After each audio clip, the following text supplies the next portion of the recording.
Good morning, good afternoon, or good evening, depending on where you are in the world.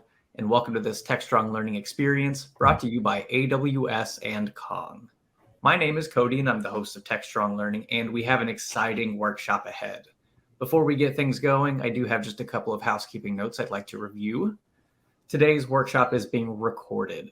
So if you miss anything, perhaps we move along too fast, rest assured you will be able to follow along afterwards. The recording will be made available shortly after we conclude the live recording today. If you'd like to engage with our panelists today, and I'm sure you will, as this is going to be a pretty interactive workshop, you have two options to do so. There is the chat tab on the right side of your screen. So if you have anything that has to do with like following along with the demo, if you have any kind of just thoughts about processes, go ahead and drop those in there. And I'd like you to start warming that up for us now by letting us know from where you are joining in. And if you look to the right of that chat tab, you'll notice there's a Q&A portion. Go ahead and send questions into that maybe aren't as relevant or maybe can be held for a later point in time. That way we'll try to keep those held to the side, and we'll address those during some designated Q&A portions. Now, if you check out the handouts, you'll see there are a couple of resources available for you, so feel free to grab those. And there is one that says workshop content. If you plan on following along with our workshop today, you'll absolutely need to click that handout. And of course, before we close out, we're giving away 5 gift cards today, 4 $25 Amazon gift cards, and one lucky winner will win a $100 Amazon gift card. So stick around, engage, and enjoy the show today. Our workshop is about modernization and maximizing efficiency in AWS with Konnect. And I'm joined by Smriti Jaggi, Senior Product Manager at Kong, Anuj Sharma, Solutions Architect at AWS, and Claudio Acquaviva, Software Architect at Kong. So Smriti, Anuj, and Claudio, thanks so much for joining us today. Smriti, you've got your screen pulled up. Do you want to go ahead and get this workshop rolling? Perfect. Thank you so much. Hello, everyone, and thanks for joining us today. We are going to walk through a little bit about the API management with Konnect and then get started. So a couple of quick items on the agenda. We would do some introductions, walk through the architectural overview, have a prerequisite setup, and then walk through the data plane setup, setting up your routes, services, plugins, etc., and then walk through some use cases. So let's do a quick round of introductions. My name is Smriti Jaggi. I am a senior product manager here at Kong. I focus specifically on the Konnect platform, and I will be walking you through a little bit of the Konnect architecture, and I will be happy to answer any questions that are there in the Q&A. Anuj, do you want to go next? Yeah, absolutely. And happy to meet you all. Good morning, good evening, wherever you are. I'm Anuj. I'm based out of Seattle. I'm a principal solutions architect here at Amazon Web Services. And I closely work with the Kong team, Claudio, Smriti, and the whole Kong team, leading the co-building effort and the integrations with AWS. And happy to be here, excited to be here, and I'll be walking through the workshop as we go further. Over to you, Claudio. Yeah, thank you. Again, this is Claudio Acquaviva speaking here, based in São Paulo City, Brazil. And as Anuj said, I'm solution architect as well as AWS ambassador. I've been as a matter of fact, personally speaking, I've been working with AWS folks for quite some time, 2 to 3 years right now. And it's a pleasure talking to you all. Thanks so very much. Perfect. Thank you both for your introductions. So let's get started. Let's talk about a little bit of the current state of the world for our customers. We have a lot of customers that may have like one big monolith app in the past whenever they wanted to innovate. But now what we are seeing is these apps, or legacy apps as we call it, are usually harder to maintain, they are harder to innovate on, and they do not necessarily fulfill all of the requirements that we have today. So in order to innovate, most organizations need to find faster and easier ways to build smaller applications that do just the right thing. And for that, they could do one of the two approaches. You could leave the monolithic app as is, start building new stuff separately that has broken down into modular components. Or you could take the monolithic app and start breaking it down into smaller services. This way, you will have one component that does one and only one thing, and then over time move it into a world where there are lots of cloud native apps that have been built which are all serving smaller services, and then reuse these services. What we ultimately require is to have dev teams to actually communicate and collaborate with each other to make sure they are aware of how these services are working. We are in these early days of APIs and microservices, where every API that we add has we have to add either to a monolith or decouple into microservices and other connections. With this investment that we are making in APIs and microservices, we need to make sure that there is right communication between all of those channels, and we're not placing a lot of stress on the network, because if this fails, everything else is going to fail. We're still very early in this journey of this APIs or microservices boom, and we have a long way to go in the near future. Now, while technology has evolved and APIs have evolved, API management has not evolved as much. When we had a legacy tech stack or working with data centers, there was a lot more control and visibility that our customers had. However, that has now reduced or decreased as they are moving to different kinds of in the different spaces. The other big problem that our customers are now facing is that as the technology is evolving, they need to make sure that this technology is able to work with the monolithic apps as well. So kind of have a balance where everything works together and still have the level of control and visibility that they require. And so what we need to make sure is there is a great app that is connecting all of your services and all of your developers together so that you can craft them and have, that is why API management is so critical. Let's talk a little bit about Konnect. Konnect is a streamlined SaaS API platform for multi-cloud environments.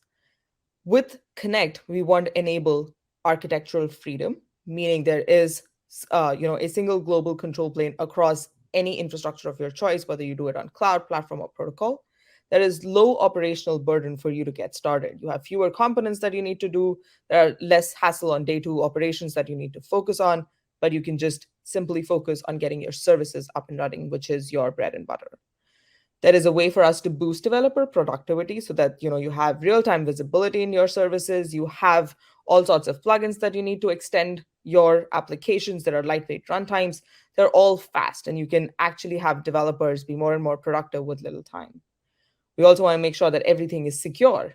It is a multi-tenancy system, which has fine-grained access controls. There are some teams or policies that are available out of the box. There is a very fine-grained system that is available for you to customize and see what works best for you, and then have that available for your applications. Let's talk a little bit about Konnect's modules itself. So like I mentioned, Konnect is a single global plane, a control plane that is available for you. And we have that in multiple regions. So you could have that in US, Europe, etc. Within the control plane, we have different components: the Service Hub, Runtime Manager, Analytics, and Developer Portal that we're going to deep dive through the course of this workshop. All of this part inside the control plane is actually inside cloud, whereas the gateways itself, these are self-managed runtimes that will provide you flexibility for any hybrid or multi-cloud deployment patterns. These gateways are actually in your own environment and can run on any infrastructure of choice. Service Hub today is one of the SaaS apps component that we call it. It is a single source of truth where you can have all of your applications available, whether they are published to the dev portal or not. This can help you manage multiple versions inside the service and have a native integration into developer portal. So anything that you have as services available inside of Konnect, you can have it published on developer portal and manage it through Service Hub. Runtime Manager is a way for us to to have multi-tenancy with runtime groups. Runtime groups, you can think about it as a virtual concept where you can have different runtime instances or your gateways combined inside a singular group, and you can have all of your configurations applied on a per group basis. You could have efficient data plane management through the runtime groups. You could have Runtime Manager is used to segregate your runtime groups into either different environments, different teams, or different products as you see fit. For our purposes, most of the time we use it for different environments. So that's why you would see a lot of our examples to be around production versus staging environments. With Kong Analytics, you have real-time monitoring, and it is available for you on whether you want to take a look at your services level or at your infrastructure level. You have the ability to create custom reports or leverage some out-of-the-box reports. You could export these reports, download them, and then use it as you see fit. We have developer portal. So this is an API portal for external teams.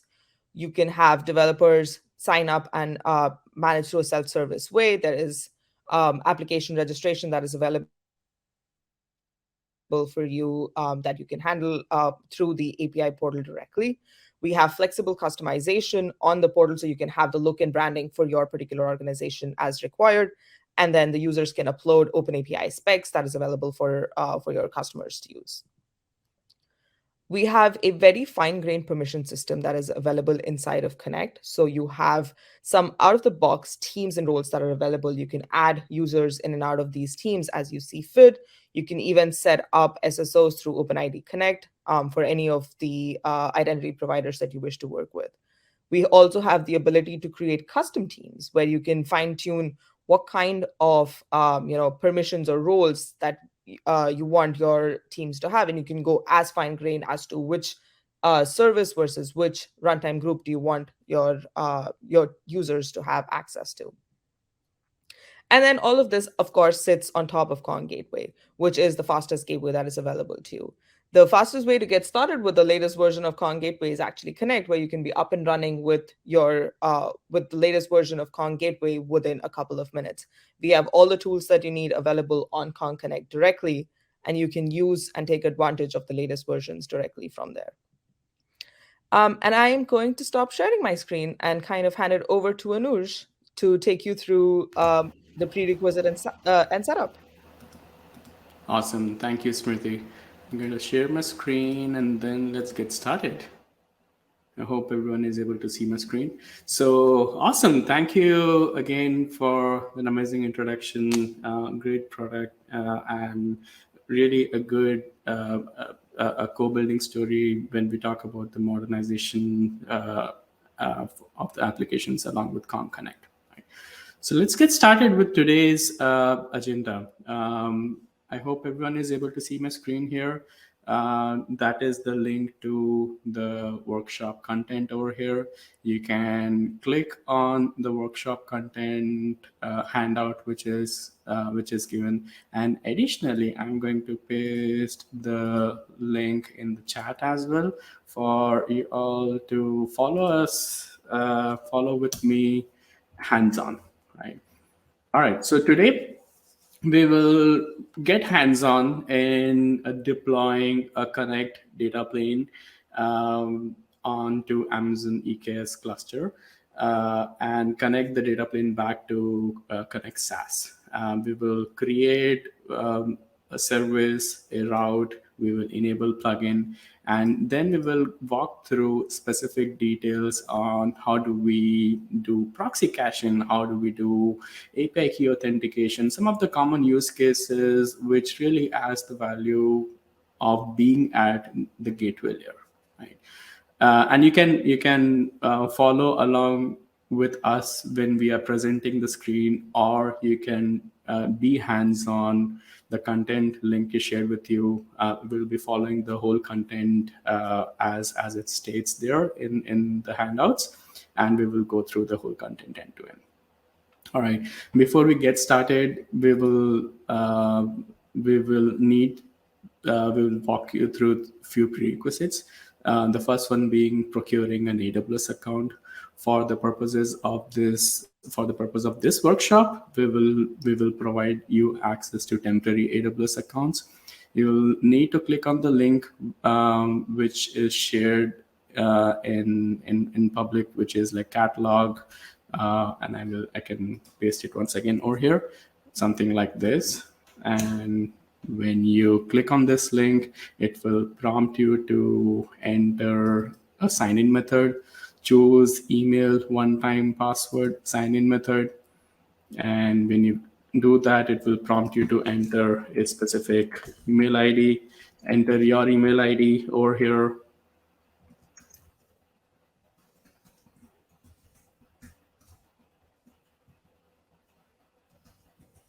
whatever your email ID is and send passcode. Within a minute or so, you should receive a one-time passcode with which you should be able to log in to the temporary AWS accounts. These temporary AWS accounts will be available till end of day today by 6 p.m. Pacific. Now, if anyone has any need to extend it, just ping me in the chat window that you want to extend it further. We will not be able to extend it for like an extended period, but we can see what can be done. But the temporary AWS accounts are meant to be get hands-on. And because of any reasons, if you're not able to follow it through, just go through the demo that we will be taking you through today. Right. So once you get once you get access to the OTP, once you sign in, it will take you to a link like this. You'll have to click on AWS Console US East 2. And when you click on it, you will be in your temporary AWS accounts. I am already logged into this account, so I'm not going to repeat this whole process once again. But again, because of any reasons you are not able to log in, feel free to let us know in the chat window or follow us along in the demonstration. I'll take a quick pause for everyone to complete this process before proceeding further. And we want this workshop to be as interactive as possible. So feel free to ask questions, type in your questions in Q&A. We will try our best to get back to you and answer them as we can.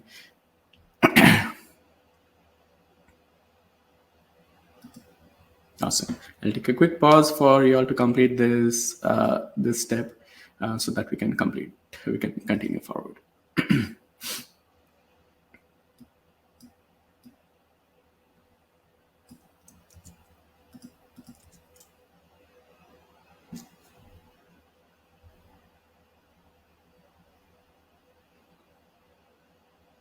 Okay. If anyone still has any problems in getting to the AWS console in US East 1, let us know. Otherwise, I will proceed further. Right. It's best if you open the instructions side by side so that it's easy for you to follow. This is a self-paced workshop. Again, follow through at your own cadence or watch us through, execute all the instructions. So once you're logged into your AWS account, make sure that you are in Ohio region, US East 2 region. The workshop instructions are written specific to US East 2. So make sure that you're in US East 2. All right. The next step is launching AWS Cloud Shell.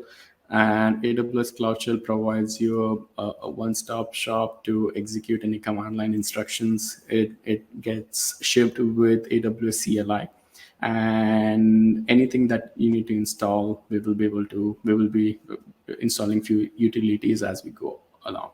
We will, for the purpose of this workshop, we will need kubectl installed and Helm installed. The links that is mentioned here, that will install Helm as well as kubectl along with it. So let's go to the Cloud Shell. Again, make sure that you're in US East 2. It will take a few seconds for the Cloud Shell window to open and execute the command which is mentioned. That will install Helm and kubectl, and along with that, OpenSSL and Siege that will be using it further in the workshop. We will use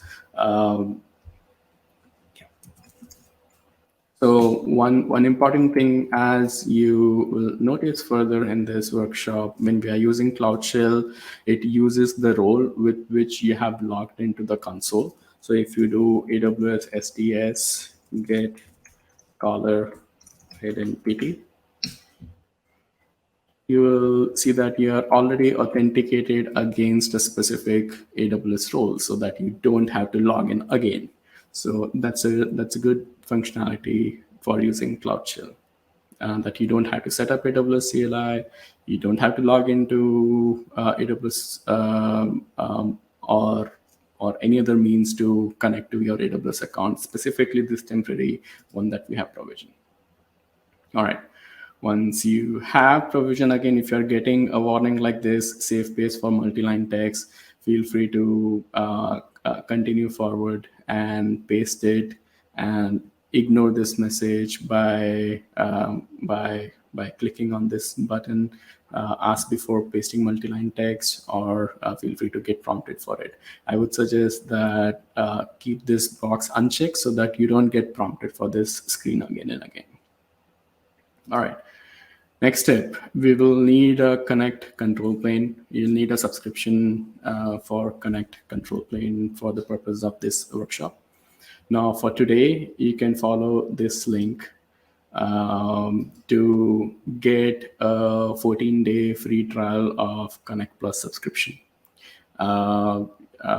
And for the use cases that we'll be walking through in today's session, Konnect Plus subscription tier for 14 days will be a good way to get you started and get your hands onto that.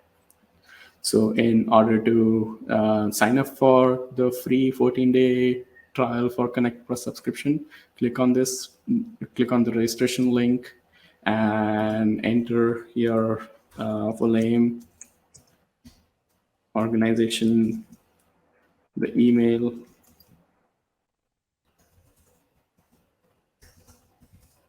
and the passcode that you would use to log into the Konnect SaaS tier. Agree to the terms and conditions and sign up for free. I already have an account, so I'm going to skip this step and instead click on login.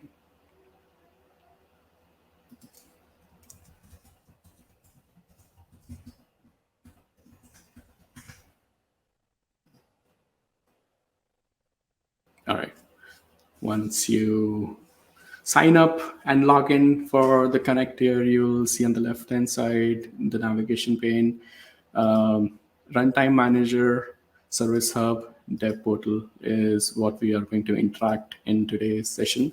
Runtime Manager, as Smriti mentioned, it is a virtual group or logical grouping of all the data planes that are going to connect to the control plane.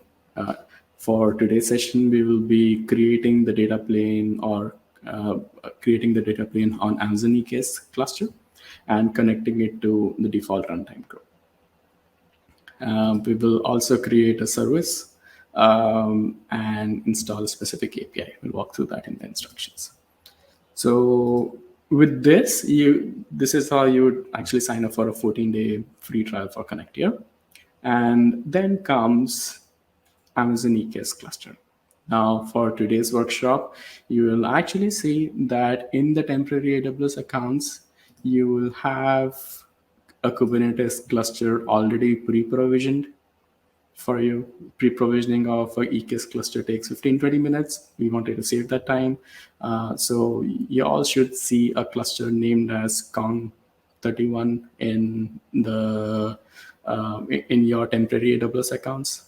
Now, if because of any reasons you want to replicate the same steps in your AWS accounts, expand this section, follow the instructions through to get a CloudFormation template that we use to create an EKS cluster, and that is going to mimic the same environment that we have created for you in the temporary AWS accounts. So you all should have, if you're using the temporary AWS accounts that we provided through Workshop Studios, you should see a cluster named Kong31 already created for you.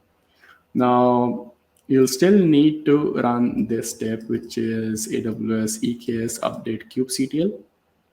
Now, let me first execute that, and then I can talk about what exactly this step does, right? So now what this step this command does is updates your kubectl or kube configs to use the cluster which is Kong31 or EKS cluster which is Kong31 using the role which you are actually logged into the Cloud Shell window, right? So as I executed, if you see, if I execute this step separately, the role ARN is going to assume that by specifying the role ARN switch in the command, you are going to assume a specific role that was created as a part of the whole bootstrapping process. And that role is going to be used for connecting with the EKS cluster, right? So basically, the session with which you are logged in, the role IAM role with which you are logged in, will be assuming this role in order to connect to the EKS cluster. The cluster name is Kong31. And again, if you have to verify that everything worked good, you are able to assume the role and log into the EKS cluster. Just try to run get pod command, kubectl get pod command, and that will show you all the pods which are currently in the namespace. Note that we don't have any namespace called Kong yet, and we will. That's the next thing that we are going to do. All right. So hope everyone is following through fine. At this time, everyone should be able to verify that they're able to connect to the EKS cluster that that is shipped with the temporary AWS accounts that we already have it for you. All right, moving on to the next step, which is connecting the Konnect or creating the Konnect data plane. Now, in this specific setup, we are going to, or in this specific section, we are going to create a Kong data plane on the EKS cluster that we just got the access, and install Kong data plane, connect it to the default runtime group to your to Kong Konnect SaaS, right? In order to do that, the first step would be to create a runtime instance. And taking one step back, the connection between the data plane, which we will install in Amazon EKS cluster, back to Konnect SaaS, it will happen over MTLS.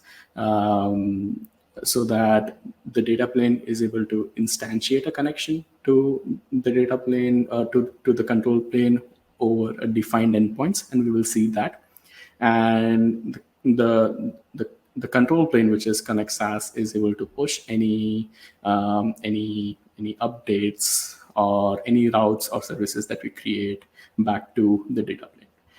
Now, data plane is the place where your customer or your API traffic is going to take into. But control plane becomes, or Kong Konnect control plane becomes the management plane, wherein you will be able to create any routes or services, see the telemetry information, and make any updates which will be pushed to the data plane. Any questions, feel free to ask in Q&A. Otherwise, we'll continue forward.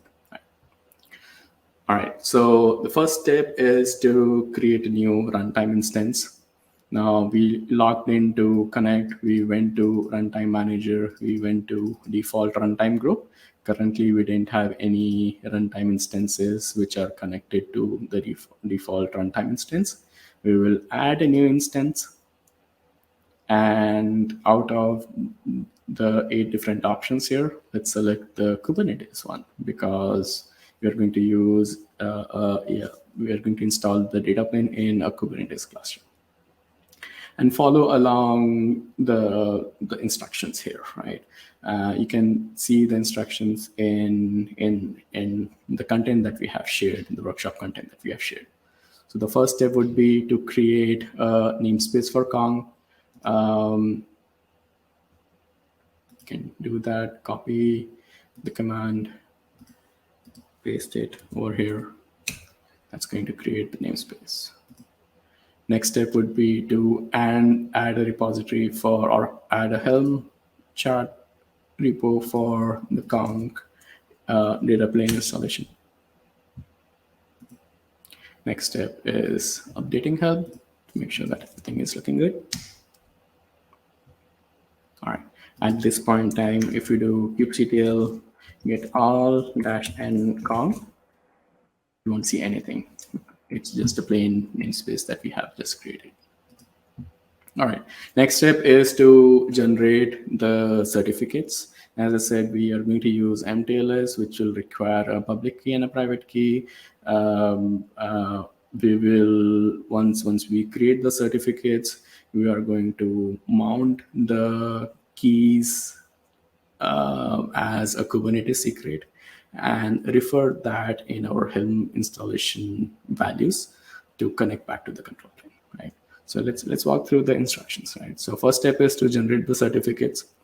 We will click on the generate certificate button, and that's going to generate a certificate and a key, a public key and a private key, essentially, right? Next step would be to mount the public key and a private key as Kubernetes secret. In order to do that, let's copy this and follow the instructions over here.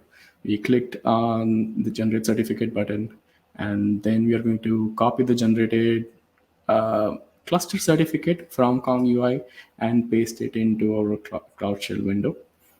So again, let's copy this and paste the content of cluster certificate as tls.crt in the Cloud Shell window. In order to do that, let's do cat tls.crt,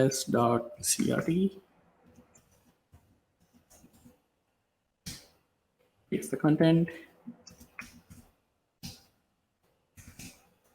Now you should see tls.crt created over here, right? Very similarly, next step is we need the private key. Go back to Konnect UI, copy the private key, which is named as certificate key. Copy, click on the copy button, and paste the contents of the copied in a file named tls.key. So go back to your Cloud Shell window, do cat tls.key. This is the private key. Okay. Content. Now you should see tls.key created. Awesome. Now, next step, with the private key and the public key that we just generated, we are going to create a Kubernetes secret, name it as Kong cluster cert. So in order to do that, copy the content, copy this command and paste it in the Cloud Shell window. And I'm going to expand this as we'll be executing a lot of steps in Cloud Shell.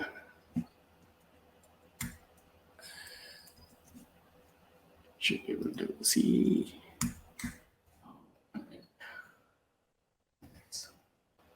Right. So now you should have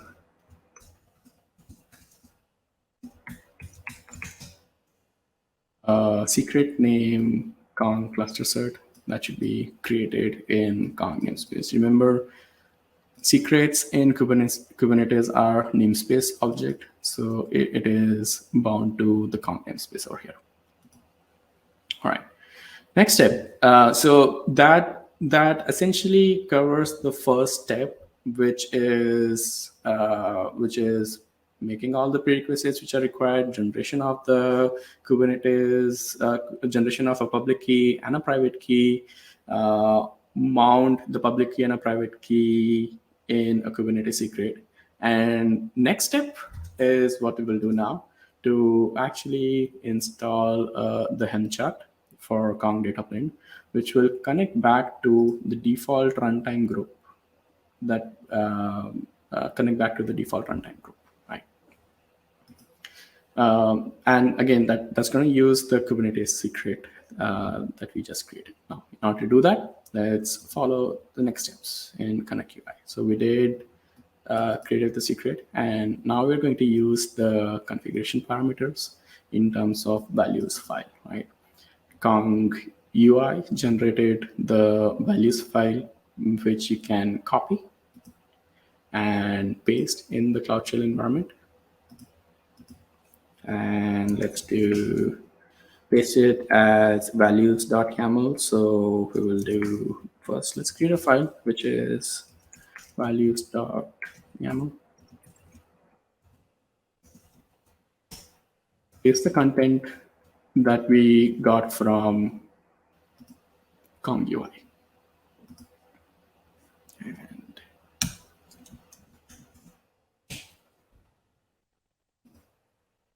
we pasted the contents in a file name .values.yaml just to confirm, did I do it correctly? Yes. I see the repository is Kong Gateway tag as 3.2.1.0. We are going to mount secrets volume Kong cluster cert. And we're going to use the data plane. We're going to pass a few environment variables so that it is bootstrapped correctly, which is data plane. Now, one important thing to note here is in this Helm values, we have few URLs which are mentioned, which is cluster control plane, cluster server name, cluster telemetry endpoint, cluster telemetry server name. You'll notice that these are these values are specific to the runtime group that you created, right? The ID of the runtime group is this, but you don't need to worry about the IDs and so forth. But essentially, these parameters are specific to the runtime group, which is default in this case. But let's say if you, in your environment, you're going to create another runtime group for your test purposes, let's say, right? You can go ahead and create a new runtime group for that, call it like test, and these values will differ in that case, right? Again, these values are specific to the runtime group. Again, yeah, rest all things look good, and I'm also going to make sure that the secret volume is named as Kong cluster cert. Just me being paranoid whether everything is looking good or not.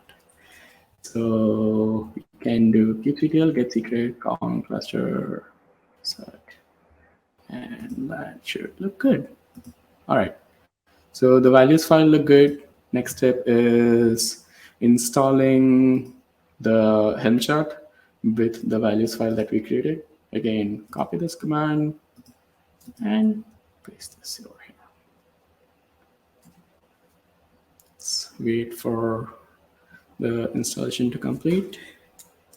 And now if we do kubectl get all -n conk in this namespace, you'll see pods which are still getting created. The pods are created by the deployment and controlled by the replica sets. And the pods are fronted with a load balancer. In this case, it is going to be elastic load balancer, which will ingress the traffic. And this is the endpoint which your customers are going to use for API traffic. So let's see if everything is looking good. Let's clear this. It's still to get connected.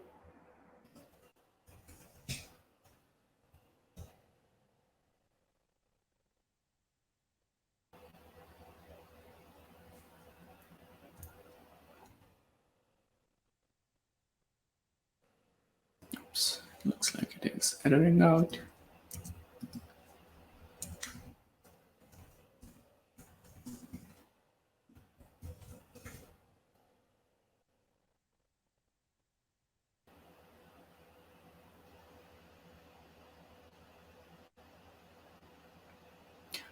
Claudio or Greg, if you have any insights to this, just let me know. Yeah, please, can you check the image you're using? Yeah, sure.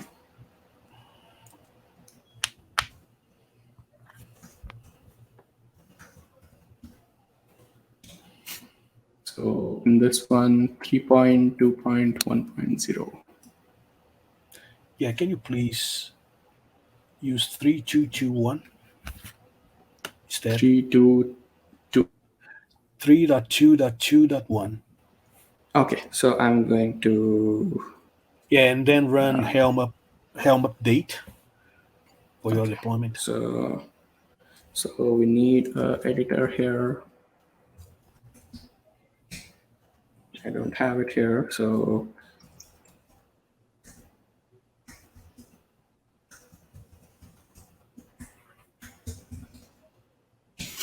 I'm going to install Nano as the editor and edit the values YAML file and use 3.2.3221. 3221.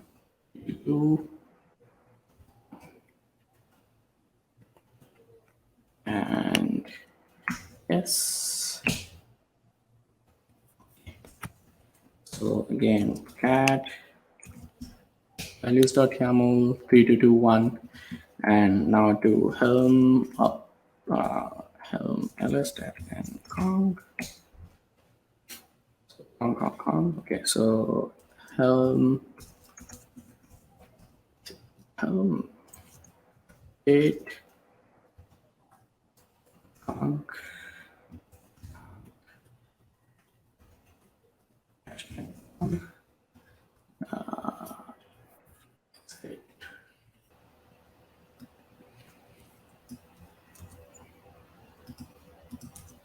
values file as values.yaml, and then command upgrade. It's called upgrade.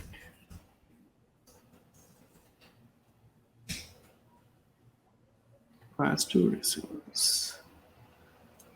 All right, so let me just find out the correct command, which I think it should be right. Install HPA. No. Upgrade. That's the command. Yeah, just use the file, the same values YAML file as a parameter. Yeah. Should be fine. Okay. So now sorry. Kubectl get all dash n.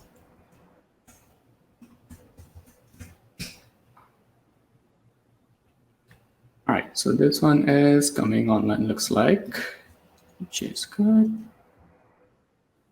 All right, so we have this running. And now if we go back to our runtime groups, we should see one host which is connected just now. Right? Again, as compared to the instructions, which is so just to recap the problem that we encountered, the values file that got generated by the Kong UI points to 3.2.1.0. Instead of that, we would need it to change to 3.2.1.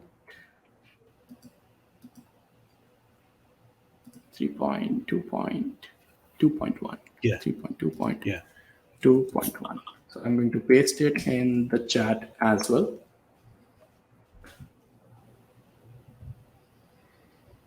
perfect. 3.2. All right, Danny has also pasted. Perfect.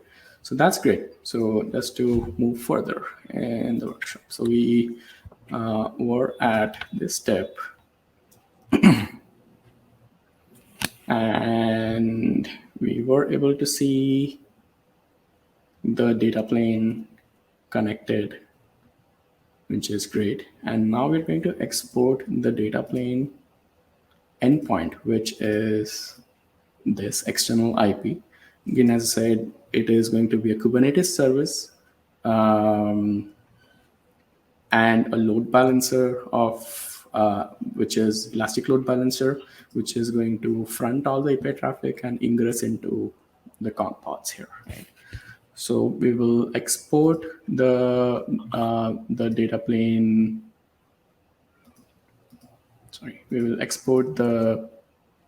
Oh, it's refreshing. Preparing to terminal. Okay. So let's do export the load balancer, and we're going to save it in as an environment variable because we'll be using this again and again. We don't want you to just copy, keep on copy the external IP, just use it as an environment variable and so forth, right? So if we use this, we will have the load balancer DNS saved here. All right, now next step. So we did this, and let's try to call it the load balancer, and we will see no maths, no routes currently match with this value, which is good because we did not create any routes or services right now, which is the expected result right now, right? So you should see this message when you curl in, which makes sure that at least now you have a data plane which is connected to. You have a data plane which is connected to Kong SaaS. You're able to access it through a load balancer, able to curl it, and for now it is going to give you no routes match, which is an expected result. So, and you should be able to see everything, and you should be able to see a pod getting connected here as a host, which is where your data plane is running. So with this, we are end of this specific module. And we can go to the data plane elasticity step also, which is going to talk about how we're going to use the capabilities of Kubernetes to scale up the Kubernetes pods or the common data plane pods with an increase of user traffic, with an increase of API traffic. So Kubernetes provides an ability called horizontal pod autoscaling. And when that is enabled, you can create a triggers of, let's say, if the CPU utilization of the Kong pod increases for more than 70% on an average for 5 minutes, add one more pod. And as we use replica sets, add one more pod to handle the increase in demand. And same thing with decrease in demand as well for better optimization of your resources. So in order to do that, let's install the horizontal pod autoscaler here. Before that, let's see the deployment that we have currently. Oh my God, keep doing this. All right. I lost my connection, so it's okay. Here, and make sure we are here. Okay, perfect. So now Git service, as I said, the service is fronted by a load balancer. So whatever you do behind the scenes for adjusting to the pods, making or increasing the number of pods or decreasing the number of pods, that should not be visible to the consumers of the API. That should be transparent to them, right? Because the customers will be using this load balancer here. All right, so let's scale out the deployment to 3 replicas. And over here, scale the deployment to 3 replicas. And Let's do pod and wide. So that's going to show you more parameters. So now you can see that the pods which are coming online are getting distributed evenly to the EC2 instances which are running behind the EKS cluster. We have in this workshop we have two EC2 instances of T3 medium which are connected to the EKS cluster, and these are the two EC2 instances over here. So let's see if it continues, if it's working good. We have 3 instances. If you come back over here, you should see 3 instances, right? This is, we just testing out everything is working good from a replication standpoint, right? And now let's change it back to 1 because we want to enable horizontal pod auto scaling.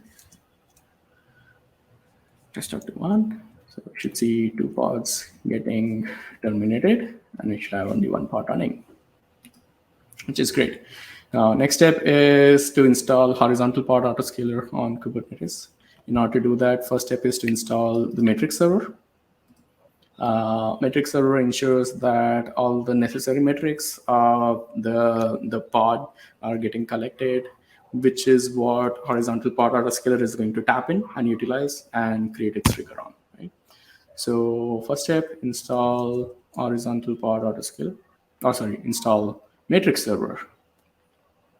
Check if it is working good. So it's working good. It's installed, which is metric server. It's still coming online. Let's wait for it to come online.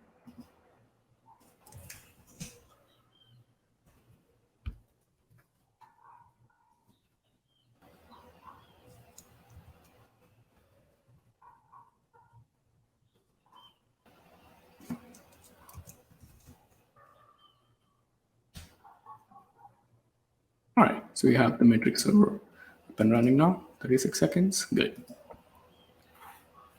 Now, in order to turn the HPA on the data plane, we are going to add few parameters to the Helm install and upgrade the Helm install so that the necessary triggers of CPU are defined. Those triggers are request CPU of 300 minutes, request memory of 300 MBs, limits CPU of 1200 MBs, memory of 800 MBs, and enable auto scaling to true, minimum replicas as 1, max replica as 20, and few other triggers, which is enable auto scaling on the metrics name of CPU, and when the average CPU utilization crosses, so again, average CPU utilization crosses 75%, add 1 more replica, right? So overall, the command, if you have to upgrade the Helm chart, will look like this. We are going to use the same values file that we pasted earlier, which should have 3.2.2.1 as the image mentioned there.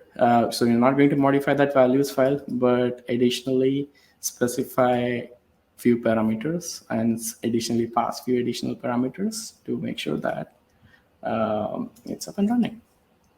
So there you go.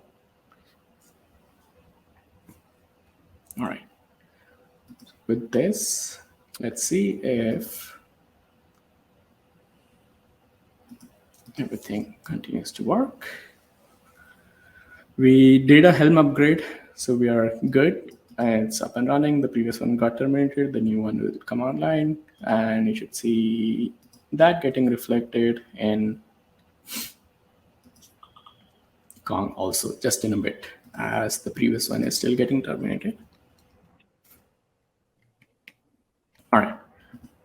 And then if we check the HPA, which is horizontal part of scaling, you should see that the deployment target of Kong will have these parameters, right? So trigger a scale up when the CPU exceeds for 75% on an average for more than 5 minutes, right? Yeah. So we're going to keep the horizontal part auto scaling on right now. So right now, the utilization is 2%, as an example, right? And it will trigger scale up on 75%. Coming back to runtime instances, we should have the scale down also happening over here. All right. So with this, we are at the end of this chapter, which is data plane setup, and we will continue further now with creating of Kong route service and plugin, right? So first step is creating a service. Again, I would suggest keeping the workshop content side by side. So in order to do that, go to service hub, service package,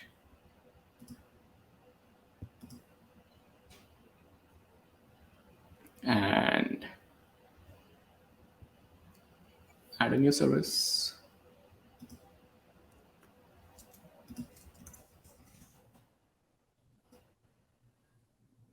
This one. Okay.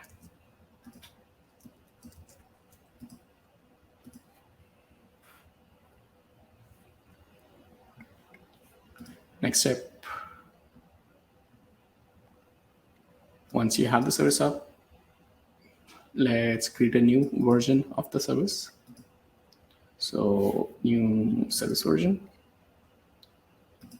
Give it a name, v1, and runtime group. Remember, you can pick and choose which runtime group you want to deploy this service to. You're going to deploy to runtime group, but let's say if you have more runtime group for your test environment or for your dev environment, feel free to deploy that specific version to the selected runtime group. So you're going to deploy to default runtime group and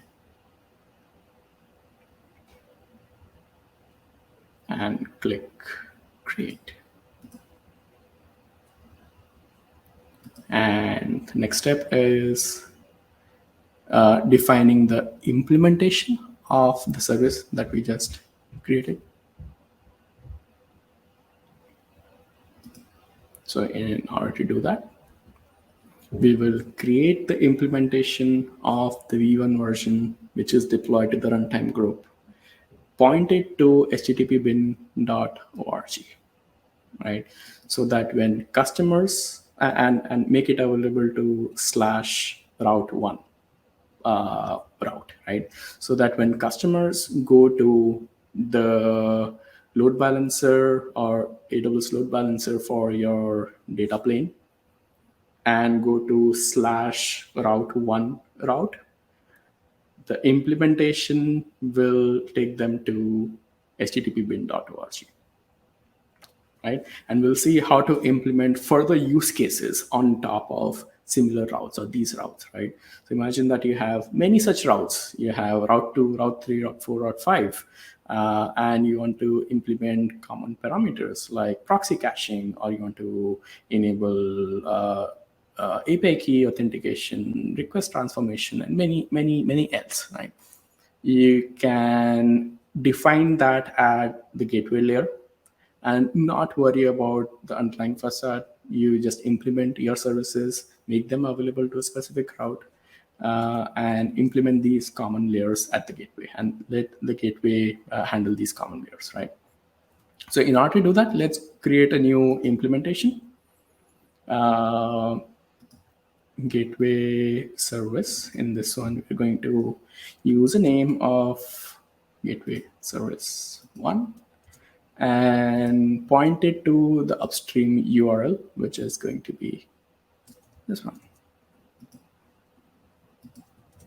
Really leave everything as default right now. No need to change anything else, which it will do like retries, circuit breaker logic, read timeout, write timeout, anything else, right? You can optionally specify the tags, very important for the visibility from a telemetry standpoint, right? Right now in this demo, we are not going to enable client certificate, but let's say if you have to do that for MTLS purposes, you should be able to do that here. But for this purpose, we're going to just keep it pointed to an upstream URL of http bin.org, click on next. And then comes the route, as in which route you want to make this service available to the end customers. So name the route as route 1 and make the path as /route 1. Right? I'm not going to use any other rules right now, but apart from the route-based routing, it sounds like a tongue twister, but route-based routing. You can, apart from that, you can also do you can also define the other rules like header-based routing or host-based routing or method-based routing or SNICE-based routing. The implementation of which will differ for your specific use case here. So let's keep it like /1 route-based routing. Don't worry about anything else right now. Strict path, preserve, and create. All right. So now, if I go to my runtime group, I should see everything is in sync. The previous one, we can ignore it right now. This is the one, but it's in sync. That means your the route that you created in Kong SaaS, Kong Konnect here, should be available to your end customers, and that should be visible to the load balancer that we just had it here. So let's go to where is my load balancer. It is here. Again, if I curl back to my load balancer, you won't find anything because I did not specify the route 1. Now my service is available at route 1. There you go. Now I have the entire HTTP bin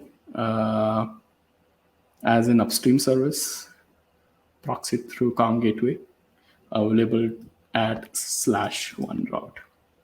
You can also do, you don't have to do through Cloud Shell window. Oops, echo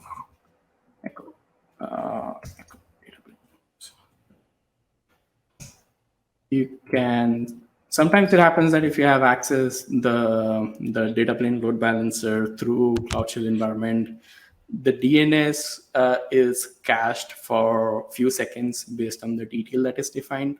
So you may see something like host not resolvable or any such errors, right? You can also come to your browser, which is outside of the Cloud Shell, and try to access the same URL. Right now, at default route, nothing is available. Go to route 1. You go to http bin.org. Right. All right. So with this, we created. Just to recap what we did so far. We connected a Kong. We connected Kong data plane on which is hosted on EKS. Installed it on EKS and connected to Kong control plane SaaS, Konnect SaaS using MTLS. We enabled horizontal pod auto scaling, installed metric server for it, defined the trigger to scale up at 75% of CPU.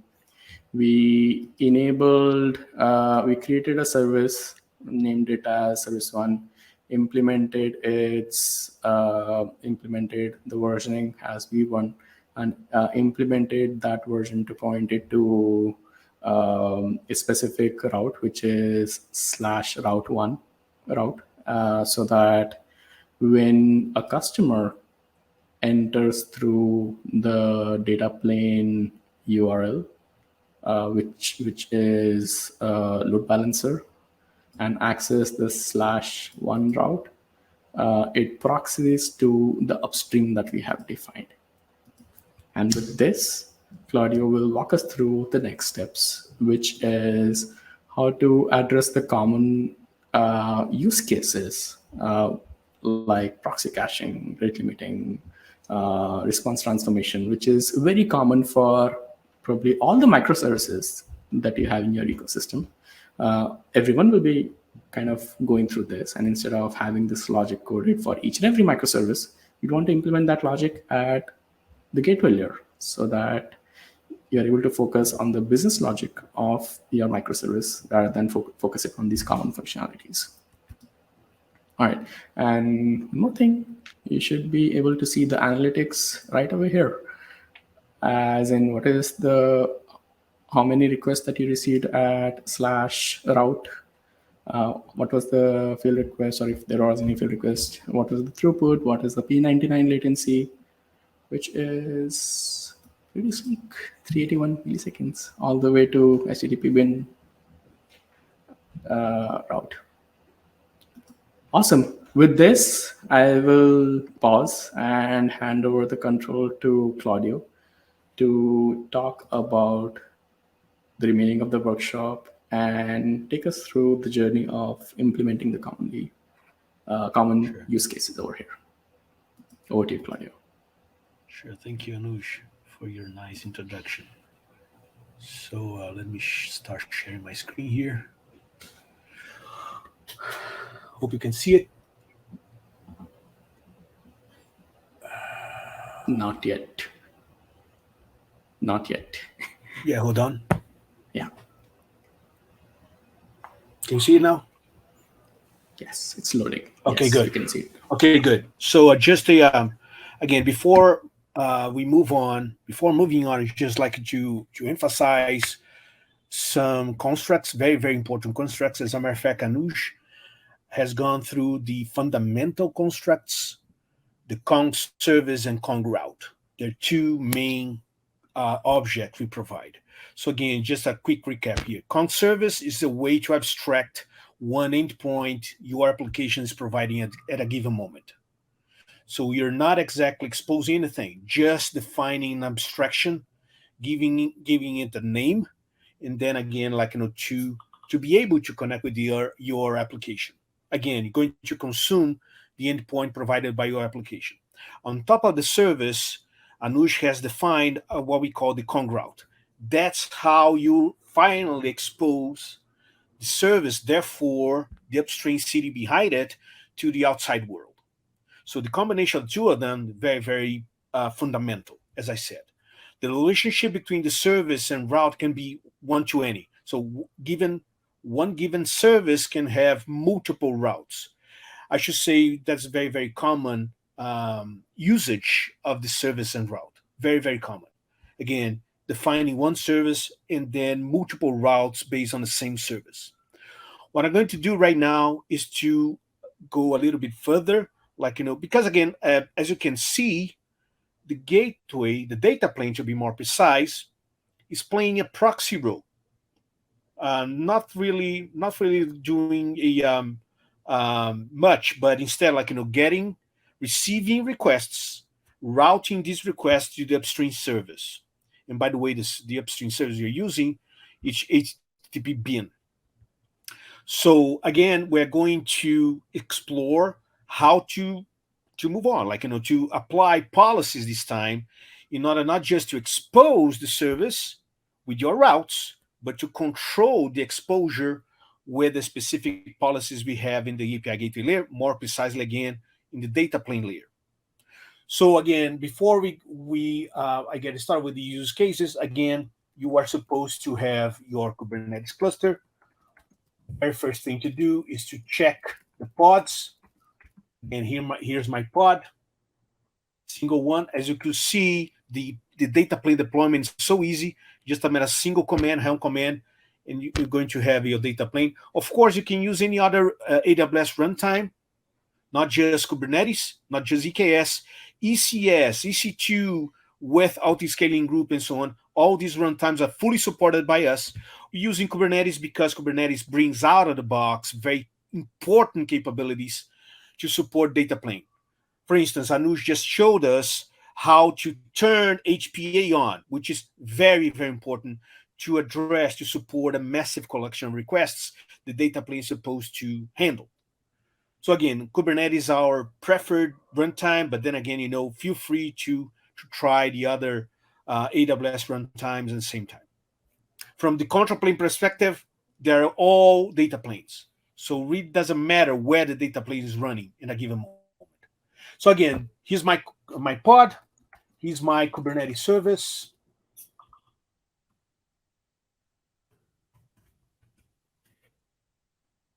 I got my load balancer already provisioned. And then here's my environment variable, data plane, data plane LB with exactly the same address, external IP. And then if I try to consume it, to send a request to it, I am supposed to, get a specific result coming from the the slash route one dash slash get. So I'm getting the results coming from the upstream service. Again, I'm sending request to data plane. Data plane is routing the request to the upstream service and getting the results back. So the very first thing to do is to try to define policies in order to control this exposure. So my very first use case will be the proxy caching. So again, if you follow the instructions, it's saying to go to Konnect. Here's my Konnect control plane.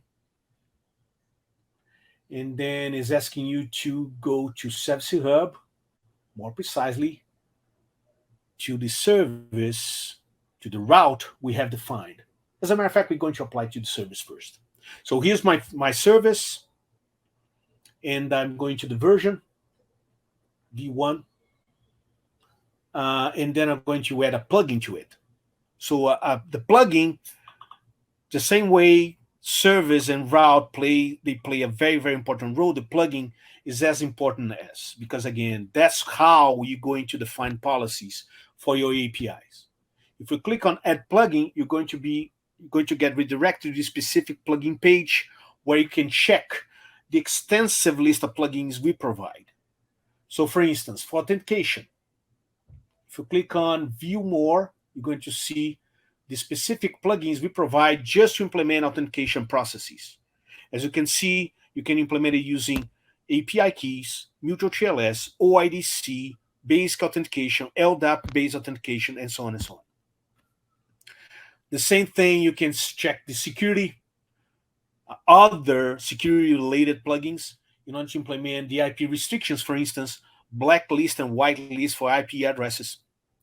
SAML, which is very, very important to support SAML for your authentication and authorization processes at the data plane layer. Again, OPA, yes, that's exactly the same OPA engine we find in Kubernetes clusters, for instance, exactly the same one, this time supported directly by the data plane to implement data access control policies this time. And then traffic control, I just highlighting the main ones. Of course, please feel free to check it out one by one, if you will. So just to check the richness of the policies you can create in the data plane layer. Traffic control, again, you can implement canary releases at the API gateway. Mocking, you can implement mocking, not really dealing with the actual upstream services, if you will. Proxy caching, that's the one I'm going to use in a moment. Rate limiting, one of the most famous ones, because again, that's, I would say, like the fundamental policy we typically have in the API gateway, throttling policies. So kind of to prevent or to control the number of requests a given consumer is capable to do in a given period of time. We're going to do it later on. Request validator, in order to validate requests before routing to the upstreams. Routing by header. Yes, you can define routing policies based on the header you got in your request. For those playing with the WebSockets kind of connections, there's specific plugins to them. Serverless, this is nice because, again, you can abstract Lambda functions as they were REST-based applications. From the consumer perspective, they still dealing with the REST-based requests. Of course, they don't know, but behind the scenes, we got Lambda functions doing its job. So serverless analytics and monitoring, as I can see, we can externalize all the metrics, all the requests that have been processed by the data plane to third-party infrastructures, including AppDynamics, including Datadog, OpenTelemetrics, Prometheus, including AMP, AMG for AWS, and so on. And if you click on 3, you're going to see like a Zipkin, StatsD, and so on. Transformation, again, several plugins related to it in order to transform the request before routing to the upstreams. For instance, this one is nice. Again, you're abstracting a gRPC-based service as it was a REST-based application. Again, the consumers, they don't know you got a gRPC service behind the scenes. Again, you're normalizing all the access to all the services in a REST-based layer, which is the data plane. The same thing for Kafka, as a matter of fact. Abstracting, for instance, MSK managed Apache Kafka, AWS Apache Kafka, as it was a REST-based application. And then last but not least, logging, plugins to implement all sort of logging processing, TCP-based, Kafka, again, I'm using Kafka as my log processing infrastructure, HTTP-based, file log-based, and so on and so on. So here's the extensive list of plugins we provide. Just wanted to go through all this because it's very, very important. That's one of the main differentiators Konnect brings to the table right now. But then again, going back to our use case, we're going to use the proxy cache as instructions are saying. So click on the proxy cache plugin icon. Oops, up there.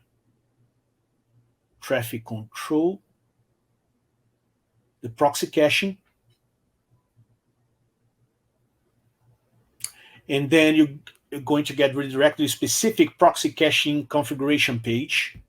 Again, in each one of these plugins, they have a specific settings. So for instance, proxy caching, you're going to set, as I said, a specific configuration for the plugin. For instance, the time to live, the caching time to live.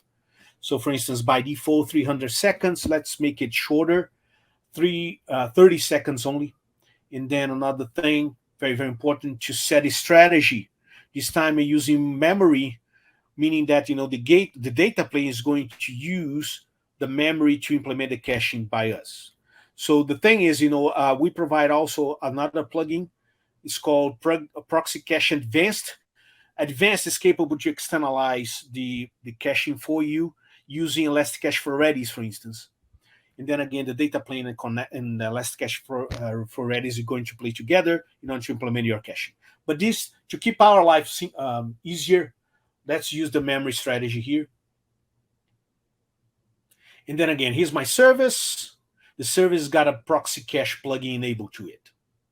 So what happens if we consume the route again, same route one again.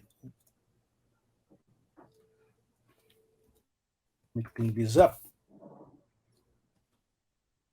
I'm using the data plane environment variable just to keep it simple. And then again, here's the exactly the same results, but this time we can see specific headers inside my result. The X cache status with miss, meaning that the gateway didn't have anything during the request processing time. So the gateway had to go to the upstream in order to get data out of it. The thing is, if I hit it again, I'm going to see exactly the same header, this time with the cache status hit, meaning that in order to satisfy the request, data plane had everything it needed to satisfy the request. Didn't have to go through the upstream again, leading to a much faster response time. Because again, everything data plane needed at that time was available in the specific caching. So this is the use case. I would say, like, there's a fundamental use case, applying caching policies. So yeah, there's another thing. The use case is defining how to enable a plugin globally. So as you can see over here, the proxy caching plugin is enabled for a specific service. So this time I'm going to apply exactly the same plugin, but this time globally, meaning that it's going to be enforced for any service you're going to define along the way. Instead of applying over and over again, you're going to be applied, enabled only once. All the services will have the proxy caching policy enabled. So again, it's telling you to you should delete the proxy caching as the instructions are saying.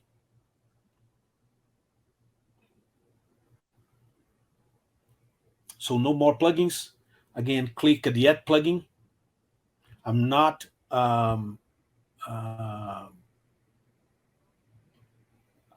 this time. I'm not. Yeah, and then I go to traffic route, proxy caching.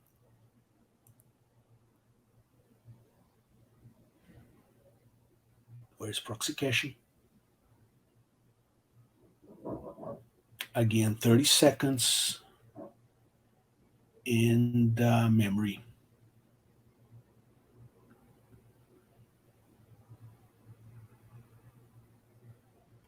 If you go to, no, it's still in the same, still in the same, I'm sorry, it's still in the same service. So I'm supposed to delete it. I go to runtime manager. Yes, I go to runtime manager. Use my runtime group, and then I can check the plugin. There's no plugin. This time I'm going to apply the plugin. This time not specifying the service. Therefore, it's going to be enabled globally. So I go to traffic route, proxy caching, 30, strategy memory, save. And this time, as you can see over here, is applied globally, meaning that, again, all the services will have this plugin enabled. You don't have to do it over and over again. So that's use case number one. The second use case, we're going to implement a very basic API key based authentication process in order to consume this route. So as far up to this point, we are able to send as many requests to the route. So nobody is preventing us, and nobody is stopping us to send more and more requests. Of course, I got the cache already enabled, but then again, I can send as many requests as I want, which is not exactly a good thing for a production ready environment, realistic, and so on. That's a right moment to define a policy to control the exposure. So again, you go to the Service Hub one more time.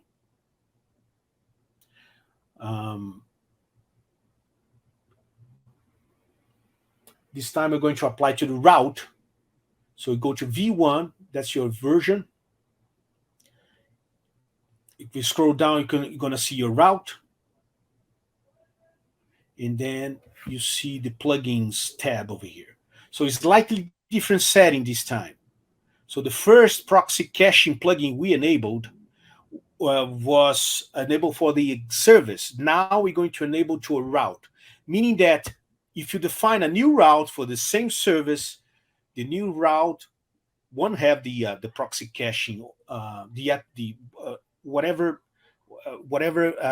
plugin you have enabled. Only this route will have it. So again, we're going to add the plugin. And this time we're going to protect it. Click on the view, 8 more. We're going to protect it with the API key. Just assume the default values. Save it. can check it out again. So the route, the service is here, only one version, and here's the route for my service. And then the route has got an API key enabled to it. As expected, if you try to consume it, you're going to get a specific error code, 401 error code, saying that you're not allowed to consume it because you don't have the API key injected inside of it. In order to consume it, before we move on, I forgot to mention one thing. When you define a plugin like this, the API key, a key authentication plugin, this key name is very, very important. That's the name of your API key. So the API key has to have the name API key. Of course, you can change it along the way, but keep this API key in mind. We're going to use it later on. All right. So again, in order to consume it, I'm not able to consume this route again, this API again. In order to consume it, I got to define a brand new construct, which is a consumer. Very, very important. So when you read consumer, it's not exactly a person or an application. When we say consumer, we mean any request that has a specific headers inside of it. So again, we're not really controlling a person or an application, but instead we are controlling anyone who's sending requests to the data plane with a specific header inside of it. Of course, the header is going to have the API key we are defining right now. So again, we go to the consumers and we add a new consumer. Can be any name, consumer one, save it.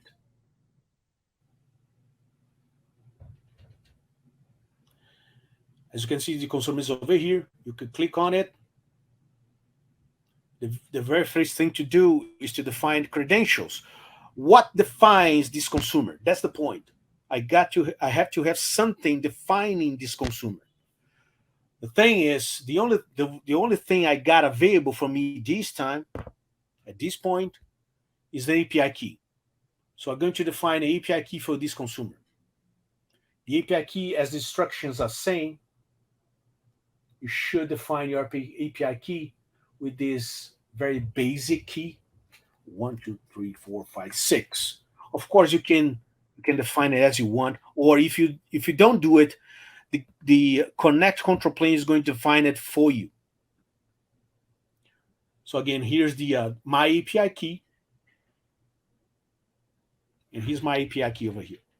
The API key defined by me, administrator, and then every time I got a request, the data plane receives a request with this API key injected.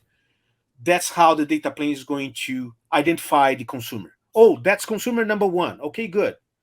So let's do it again. Let's try to consume it again. This time, here's how I inject the API key in my request. So I go to my CloudWatch again. So here's how I inject the API key inside my request. And that's why I'm getting 200 this time. What happens if I inject a wrong key? I'm going to get an error as expected. So I'm not supposed to consume the route again, the API again. So again, once you got the API key in place, you are able to consume the API. So, but then again, remember the API key I told you before? The API key has to have the name API key. So again, the API key has to have this combination, the API key name, and the API key value, which we have defined as these set of numbers. That's why it has to be API key. Of course, if I inject another API key just like this, again, 401 again. The data plane is not able to identify the consumer like this. That's why it's sending me an error code. Make sense? Questions from the audience? Okay, good. So now we're going to implement a slightly different policy. 2 consumers, two keys, each key, which is a specific rate limiting policy. So consumer number one is going not just a key for it, but also a specific rate limiting for it. And then exactly the same thing for the consumer two. That's the slightly different use case. So again, we're going to first of all we're going to delete the rate limiting policy. No, don't need to delete it. Yeah, it's already there. So yeah, first of all, we need to create a second consumer. So besides the consumer one, we are supposed to have the second consumer two. Just like you did for the consumer one, we're going to define the API key for the consumer two. Again, you click on credentials, key authentication. This time the instructions are saying to define it as 987654. So again, we got two consumers, one and two, each one of them with its own API key defined. So again, if you can define the route using the API key one, as we did, or you can use the second API key. So the two, as expected, the two API keys, you can use the two API keys to consume the API, the route, if you will. So why are you doing all this? Because we want to go further. Like, for each one of these consumers, I want to apply plugins, exactly the same rate limiting plugin, but this time is specifically for each one of these consumers. So if I go to consumer number one, this time there is a plugin tab. If you click on it, you see a subset of plugins enabled for you. Because again, now we are setting a plugin for a consumer, not for a service, not globally. We're enabling a plugin to a specific consumer. That's why we got less options for us. So again, if you go to traffic control, you're going to see exactly the same not this one. It's exactly the same proxy caching plugin. And then instructions are saying to set the consumer one. Oh, I'm sorry. Not proxy caching, the rate limiting. You're supposed to find rate limiting. So the rate limiting plugin. And then for a specific consumer number one, the instruction is saying to define 5 requests per minute. For the consumer number two,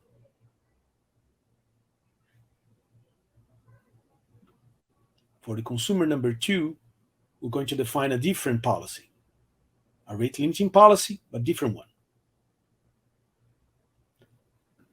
Traffic control, rate limiting. So the instructions are saying to define it as 8. So consumer number one can send only 5 requests per minute. Consumer number two can send 8 requests per minute. So again, what happens if you try to consume it using the API key number one, which is related to consumer number one?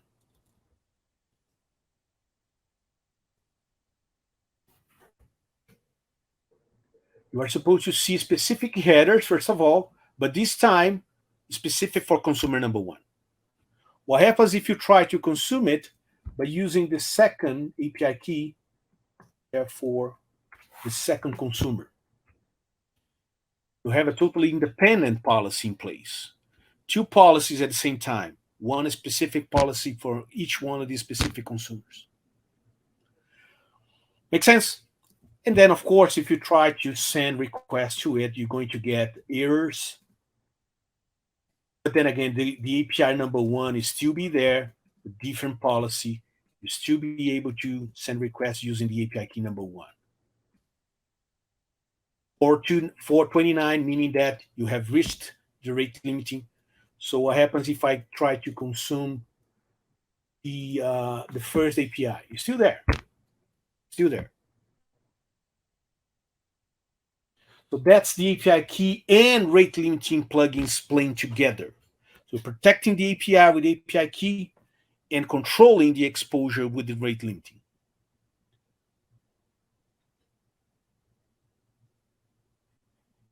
That's the second use case we have. So the next one is going to explore the request transformer plugin, straightforward settings. So again, it's going to add, before getting back to the consumer, the plugin is going to add an extra header, not coming from the upstream. It's coming from the gateway. The gateway, again, is going to add a brand new header before getting back to the consumer. Again, you go to route number one, route one. Here's my route. There's the API key as we previously configured. And then we're going to click on add plugin. And then we're going to, it's inside the transformation section this time. You go to transformations section. And then inside here, you're going to find the response transformer plugin. And then just a very, very basic setting, we're going to add a new header. So something like this. Demo injected by Kong. That's it. No more or less. So again, the route this time got two plugins, the API key and the response transform. If you go back to Cloud Shell, send a new request, we are supposed to see a brand new header injected inside our response.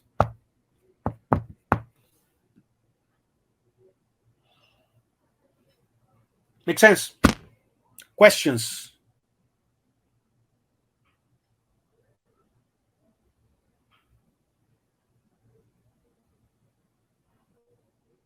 Okay, good. So moving on, this time, as a matter of fact, I'm going to play with the rate limiting using Redis. I think it's a kind of, because again, the other two ones, they depend on AWS services.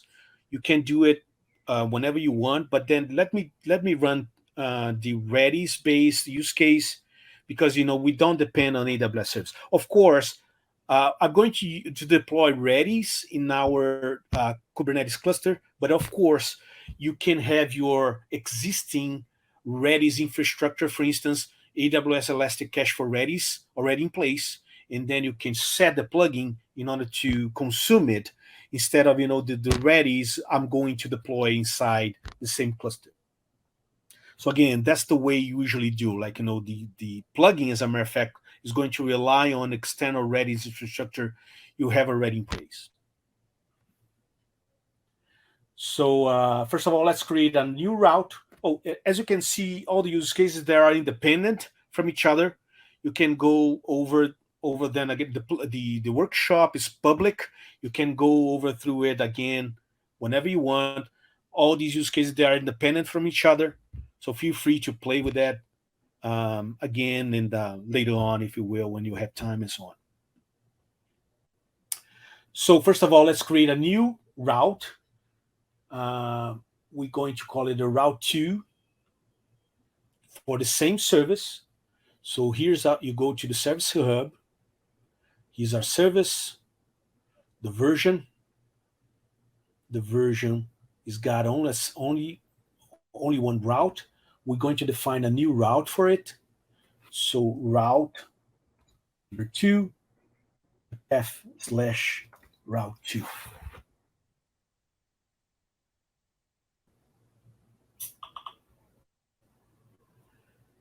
Again, the route, I got two routes, and the route number 2 is there. If you consume it, try to consume it as expected, you are supposed to see similar results. Route 2 this time. And as you can see, all the other plugins, they are still in place. For instance, caching is still here. As you can see over here, like, the caching is still playing the caching role, like, still caching the data coming from the upstreams. So let's define a rate limiting for the route, just like we did previously. So we go to the route, and we apply a plugin to it. The rate exactly the same rate limit, the same rate limiting plugin.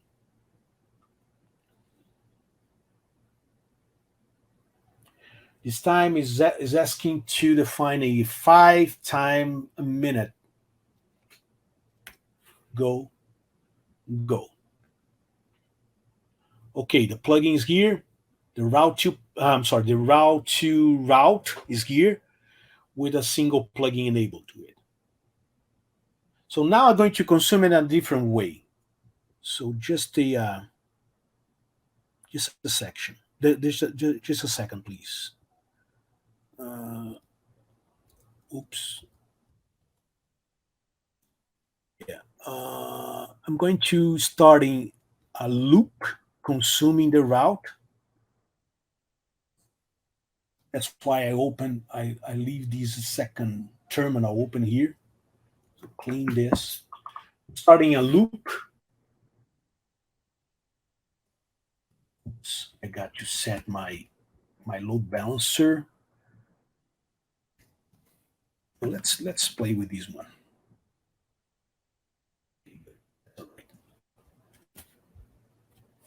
So here's the loop. As you can see, let me sleep 1 second, otherwise it's going to be.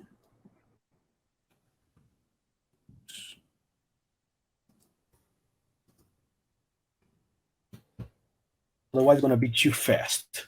So again, I have already reached the rate limiting policy. If you wait for another minute, we are supposed to be.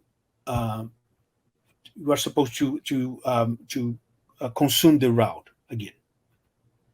But then again, so far so good. A single route, a single rate limiting policy in place. Nothing really new. As you can see over here, I'm getting 200, and then I'm going to hit the threshold again, and then I'm supposed to get 429 again. So what happens now? What happens if we scale out our deployment? Again, I got only one replica for my deployment. Clean this up. I got a single deployment, a single replica, I'm sorry, for my deployment, a single pod. What happens if I scale out this to 3 replicas?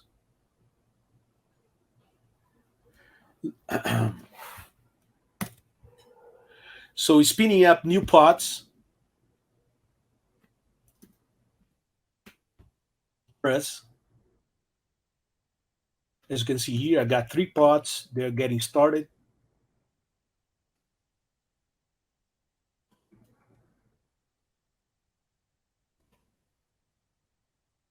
Yeah, so I got 3 pods up and running right now.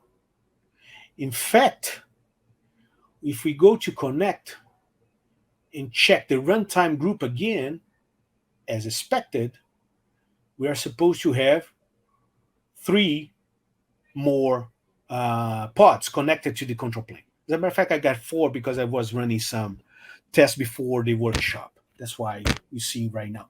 As you can see over here, the first one I started 4 hours ago. So again, like, I was able to spin up 2 new pods, therefore 2 new instances of the runtime instance. So what happens with the rate limiting policy? Let's check the rate limiting policy. So it's going to get a little bit weird because again, we're going to see some strange behavior, like the 429 coming from one instance, 200, 429, 200, and so on and so on, which is really strange because again, we are supposed to have a single standard behavior, regardless the pod we're going to hit. Where's the problem? The problem is the rate limiting policy is being implemented by each one of the pods. So the pod number one is got a given counter. The pod number two is got a different counter. The pod number three, a third different counter as well. So that's why we're seeing this strange behavior when we come into this loop, because each one of these pods is taking care of this specific counter. So the solution is we have to externalize the counters to a single place. And this single place is our Redis. So all the pods, we're going to use exactly the same Redis infrastructure, not just to store the counters, but as a matter of fact, to control the rate limiting policy. So, and then we are not supposed to see this strange behavior anymore, because again, all the pods will be based on a single counter.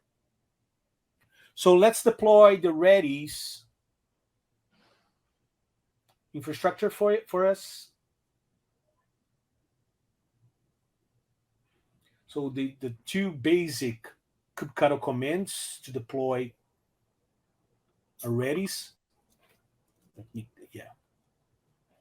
So I'm creating the namespace and applying a declaration for it.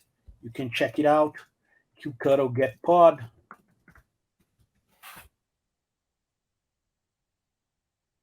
Redis is already deployed, as you can see here. Let me run it again. Is Redis. So, but there's one step we have to do. We got to tell the plugin there is a Redis deployed. So we go back to rate limiting plugin.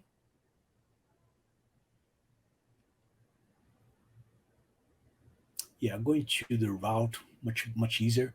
The route 2, that's the plugin. And then you're going to edit the configuration. And then we're going to define a policy. As you can see here, you're going to change the current policy to Redis. And we have to tell Redis, we have to tell the plugin where the Redis is. The Redis database is. Oops. Let me copy that again.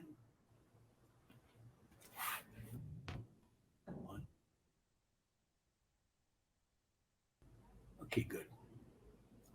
So the Redis database, the head is roast, sorry. Redis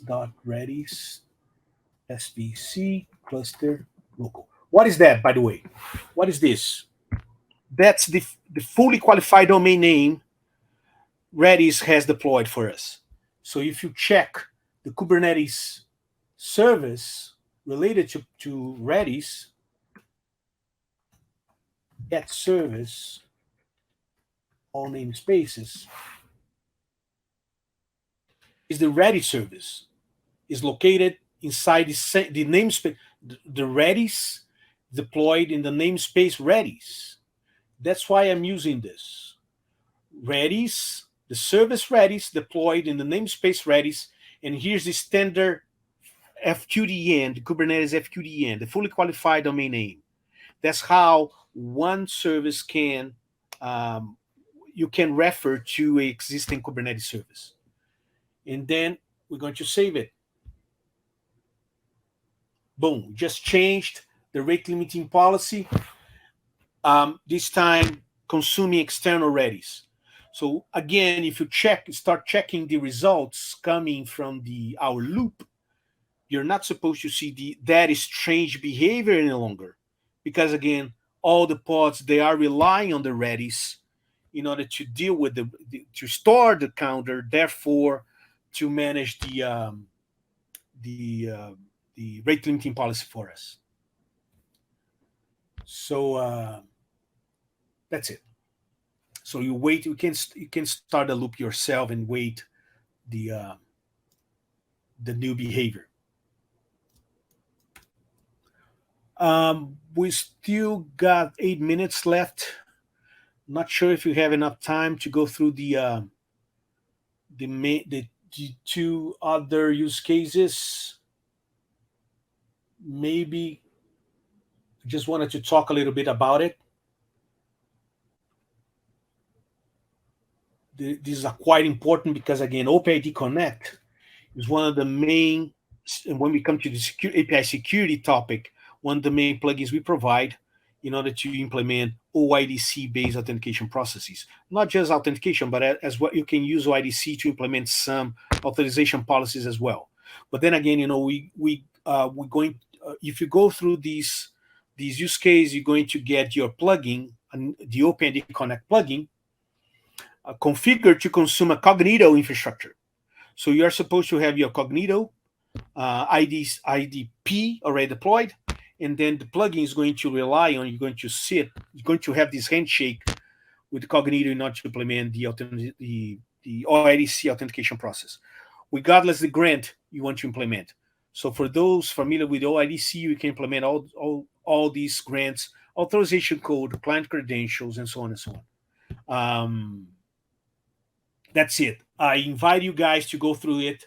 Like, we provide a cloud formation template in order to get your Cognito deployed in a much faster way, and then how to get all the information we need: Cognito client ID, Cognito pool ID, the issuer, so on and so on.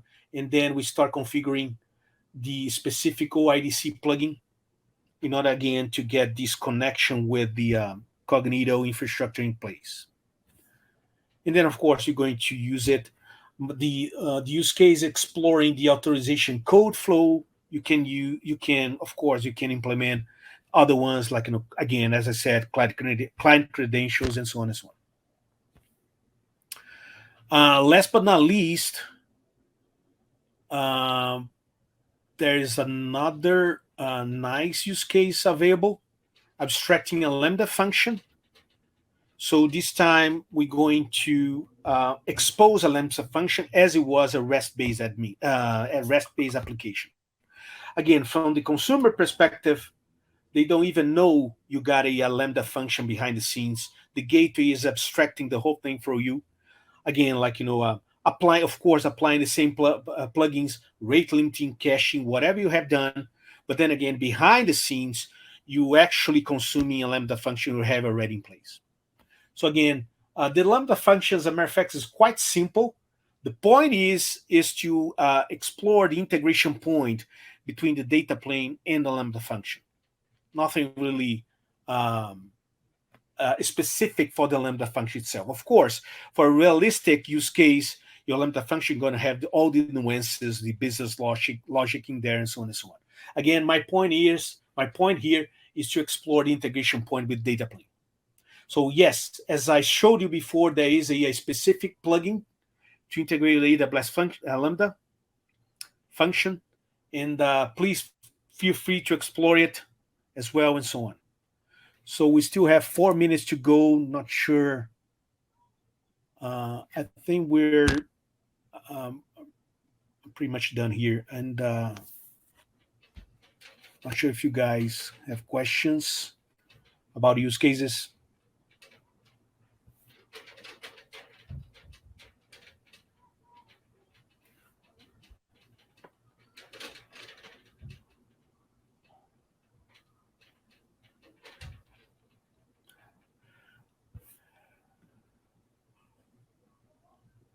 Hey, Claudio, looks Okay. Sorry, it looks like there's a question in the chat about the OIDC plugin. Look at next slide. Mm-hmm. Yeah. Why should C9P? It's just a matter to the C9 PID environment variable is just to give a name for the Cognito deployment. So kind of, as a matter of fact, you can use any name you want with just borrowing using the environment variable to name the Cognito infrastructure. So I would that would be it. suggest So for instance, outside the Cloud9 environment, you can use any name you want, like again, Cognito One, this kind of thing. So again, I'm using it just to spin up the Cognito infrastructure, giving it a name, a specific name. So I would suggest let's Make sense? for that specific. Hope so.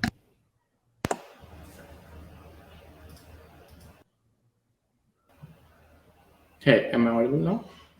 Hey, All right. Anuj, we can hear you.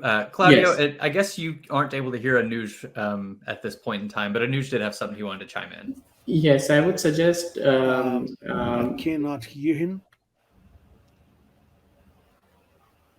Right. He's actually speaking right now. I'll let you know when he's done. Okay, appreciate it. Thanks, Cody. So I would suggest the error that you're seeing for the Cognito one, refresh this URL that we have shared, like probably after 10 minutes or so. We are going to update the link with a few more specifics that will help you set the Cloud9 the environment variable, as well as make sure that the template continues to work. Awesome. Anuj, thank you for that. I did want to give each of you an opportunity to leave our audience with any parting remarks or anything that you feel they absolutely need to take home before they leave here. Claudio, do you want to get that kicked off? Yeah, absolutely. So it's been a pleasure talking to you all. Please feel free to reach out to us, to move on and to discuss these fascinating topics. We have showcase. As a matter of fact, the work, as you can tell, workshop is quite, going through the basic constructs and use cases. There's so many other policies to work with, and so on and so on. So again, please feel free to reach out to us. We'd be more than happy to move on with these discussions and so on. Thanks so very much. Thank you so much. Smriti, anything on your side? I know the workshop was quite a lot for people to take in. We went over a lot of details, and there were some challenges for people to follow along. But I appreciate everyone's time. I hope all of the documentation that we've shared in the Q&A, in the handouts, or in the chat have been helpful. And I really appreciate everyone spending their afternoon, evening, or morning with us, and letting us walk you through everything with Konnect and AWS. Thanks, everyone. All right, Anuj, you want to bring us home? Yeah, absolutely. Again, thanks for all the time and efforts and following us through with this workshop. Great content. Feel free to reach us out if you have any specific implementation detail questions in your environment.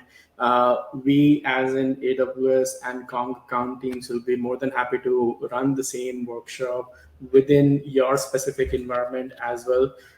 We call it like we run programs like immersion days, which we want to execute in your environments as well, so that your teams, to be very specific, are comfortable in operating and running your environment at scale. Feel free to reach us out to reach your AWS solution architect as well as Kong account teams to facilitate such conversations within your enterprises. Awesome. Well, Claudio and Smriti, Anuj, thank you all so much for joining us today. I really appreciate you all coming on here and spending 2 hours really diving in depth into this. So I really appreciate all of this, and I'm sure our attendees do as well. So thank you. Sure. Thank you. Yeah, thank you. Mm-hmm. Everybody so have a the great four day. winners of our $25 Amazon gift card drawing are Delton P, Precious K, Andrena E, and Tina W. And the winner of our $100 Amazon gift card is Srinath V. So to our 5 winners, congratulations. Keep an eye on your email to claim keep an eye on your inbox to claim that email. However, if it doesn't make its way to you in about the next 48 hours, check your spam folder just in case. I would like to remind everyone that our session was recorded, and you will be receiving this recording shortly after we conclude. You can also find it living on the DevOps website at devops.com/webinars, and be sure to look in the on-demand section. Of course, our sponsors for our program today are Kong and AWS, so big shout out to both of them for bringing this content to us today. And to everyone who has spent the last 2 hours with us, thank you so much for being here, for participating and tagging along. We would just ask for one extra moment of your time, as there will be a survey that pops up on your screen, and we really want to hear your thoughts about either what our program, how it was like today, or if there's anything that you'd like to see on an upcoming program. Regardless, we do hope everyone has a great day, and we hope to see you at an upcoming Techstrong learning experience. Have a great rest of your day, and Claudio, Anuj, Smriti, thank you. Bye-bye.